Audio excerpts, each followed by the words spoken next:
Welcome to Mitchell Elf. Our theme this year is Adaptations, and this unit is Thorns and Threats, and this is Center 5, 3D Defense, the Art Center. The goal of this center is for students to review defense adaptations by encouraging imagination to outdo nature. Students are going to be creating their own super defense creature, and in order to do that for this center, the volunteer is going to need to bring in a bunch of extra decorating supplies. We will provide the model magic clay so students can have enough to build. We will provide markers so students can draw designs into or color the clay, and we will provide glue and paper plates. But as the volunteer, all these other items, the fancy animal craft sticks, the feathers, paper or pipe cleaners that have kind of cool animal designs you can seek out, toothpicks, googly eyes, any craft items like that that you want to have your student classrooms have, you'll need to go out and purchase and provide yourselves. And you can be as elaborate as you want or as simple as you want. You could ask everybody from your team to each contribute a couple dollars towards the purchase of the supplies. Maybe somebody has supplies at home. So at any rate, be aware that none of these craft supplies are provided for you. The only thing again provided is the clay and the basic glue, markers, color plate stuff. So in order to get kids thinking about this, especially if it's your first rotation, you're going to want to discuss the various defense adaptations that animals have made in order to survive, and see if you can get students to start listing those strategies. And there are books in this center that you can use to go over those strategies. They're also listed on your outline. Some of them might include being prickly or smelly or having stingers or a hard shell, or camouflage, or playing dead, or having horns and antlers. And again, refer to the books that are in this center to help you with that. After you've gone over that, explain to the students they're going to design and build an animal with super defenses. There are the examples that will be in here of completed animals are ones that were made just either by other students or by myself. And so please take good care of them, and let students look at them, but not really necessarily touch them.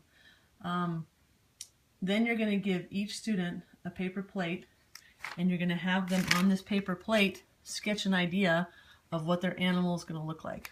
They'll need to put their name on the plate, sketch a quick idea of what they think their animal is going to look like. They might even want to create a plant. I guess they could do that too. That has super defenses. They can name it. If they want to write it on the paper plate, they can. If you want to use a piece of paper for students to draw on instead of the paper plate, that's fine too. Do not have the students spend too much time on the drawings, however.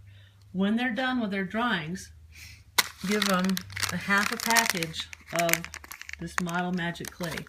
This is about a half. I used the other half to build this creature here, and I even had some left over. So if you put this amount, this and this together, you've got the whole, what comes in a package. So there's enough for each student to have half a package of the model magic. And again, those will be in class packs the same way that the owl pellets were. And have the students start building their creation out of clay. There are some sheets I printed off that are kind of just examples of how to make various things to get people that are a little less inclined artistically about what to do. But I think the students have had a lot of experience in their art classes at school and probably around the community, that many of them are creative enough to know what to do on their own. They can invent both an animal and a plant if they want to. Like, there was enough clay left here, you could have done something else with this little part. But they can only have half of a package. Or if they want to share, that's fine too. That's up to you. Let's see. After students finish their sculptures, you can have the older ones especially go through and use this animal defense research sheet to tell us about their creation. Have them put their name on it, and then they'll give their animal a name. They'll talk about where it lives and its habitat, what it eats, who it attacks or who its predators are, how it defends itself, and any interesting facts they want to share. This is an optional sheet. It helps just extend the activity and get them thinking about being able to describe the super defenses and the adaptations that their creature and or plant has made to survive. When you're all done, have students place their creature in a Ziploc bag, which hopefully teachers will have in their classrooms to provide for you, and take home both their creature and the animal defense research sheet if they filled that out.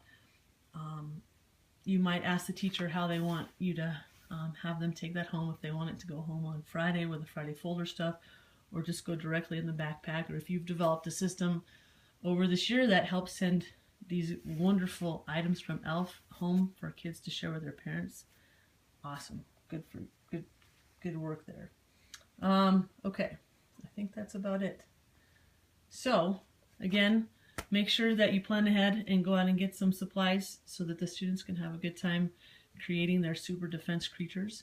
If you have any questions or concerns, please email us at mitchellelf@gmail.com, and happy creating.